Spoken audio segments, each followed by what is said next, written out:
السلام عليكم يا حبايبي، يا رب تكونوا كلكم بخير. النهارده جايه اتكلم في موضوع مهم جدا جدا يخصنا كلنا. موضوع اللي هو فساد الاغذيه. من يومين بالظبط تم اكتشاف مصنع تحت بير السلم.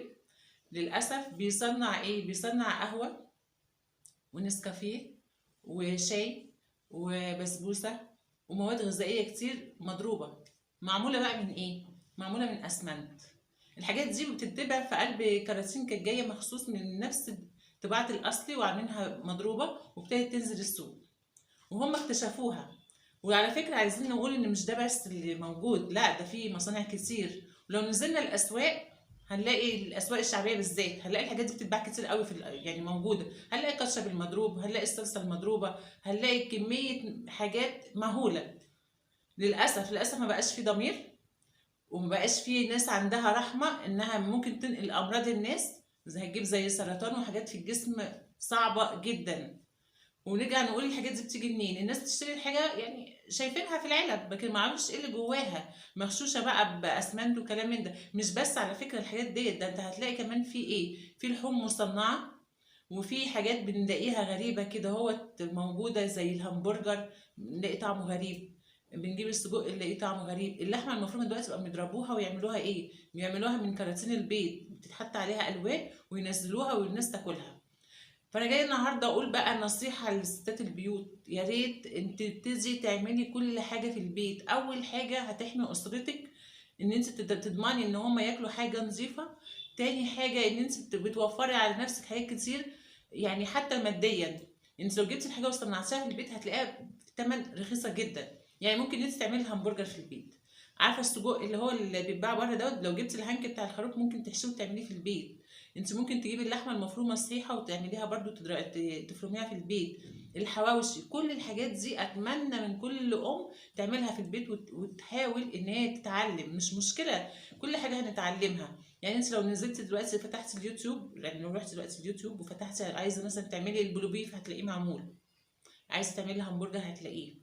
الحاجات المصنعه دي ارجوكوا ارجوكوا ارجوكوا بلاش تشتروها من بره. ولازم تاخدوا بالكم من المنتج كويس قوي ان هو يكون اصلي.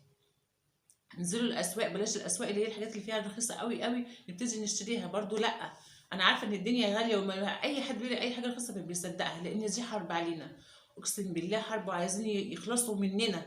في ناس قصده الحاجات دي، في ناس قصده الحاجات ديت في الاكلات، في الشرب، كل حاجه احنا بنشربها، العصاير، كل دوت. في حاجات كتير قوي مضروبه. في الاخر احنا اللي بايه بتسبب لنا الامراض. طب الحل هنعمل ايه؟ ما انا بقول لك اهو: ابتدي ما تجيبيش اكل من الشارع، ابتدي تشوفي الحاجات اللي هي بتبقى مصنعه ديت اللي تقدري تعمليها في البيت تعمليها لاولادك. الحاجات اللي انت شايفه ان هي ينفع ان انت تعمليها اعمليها. ما تتكليش بقى ان انت نزلت تشتري الحاجات ديت، لا. يعني في حاجات كتير ممكن ان شاء الله نبقى نعملها مع بعض عشان نشوف يعني هنعمل ايه، حاجات مهمه ممكن تستفيدي انت منها. وبلاش شغل بقى ايه كل شويه نشتري الحاجات من الشارع وحاجات بتبقى مصنعه مش كويسه، وفي الاخر مش عارفين هنعمل ايه. هنلاقيها من الغلاء، ولا من فساد الضمير، ولا من الناس اللي بتسرق في الميزان، ولا الناس اللي بتغلي علينا الحاجه. حرام عليكم، اتقوا الله اتقوا الله. انا بجد جاي اقول لكم النهارده اتقوا الله، حرام عليكم، ده مال حرام. المال الحرام عمره ما بيدوم ابدا. ارحموا الناس ارحموا الناس وارحمونا، كده حرام. يعني ما ينفعش ان يبقى كمان في مع الاستغلال كمان بتدونا المرض وبتدونا الموت. يعني الاتنين دول، طب يعني اخرتها ايه؟ يعني ما فيش اي عايزين يبقى في رقابه على الاكل بالذات. والست الواعيه تبقى واخده بالها هي هتشتري ايه، مش اي حاجه بقى تشتريها خلاص كده. كل حاجه، الكاتشب بلاش اعمليه في البيت، الحاجات المصنعه دي بلاش. الطحينه اعمليها في البيت، الحلاوه الطحينه ممكن تعمليها في البيت. ان برضو لقوا ان هم البسبوسه، الحلاوه الطحينه بيعملوها بماده مش عارفه ايه، الجبنات. برضو قبل كده سبق ان في ناس برضو اشتكت ان هي معموله بماده كده من زي ايه، ماده اللي بيعملوا بيها السيراميك والحاجات ديت، حاجه زي الاسمنت والحاجات ديت. فانا معرفش غير الناس هي بتعمل ايه، او في ايه. في حاجات بنلاقيها في الاسواق كده غريبه ومنتج غريب والناس بتشتري. ما انا بقول لكم هو عشان رخيصه، لكن احنا لو هنشتري حاجه رخيصه طول. وقفوا اي حاجه بجد، وقفوا اي حاجه، خدوا بالكم من كل حاجه بتشتروها لاولادكم.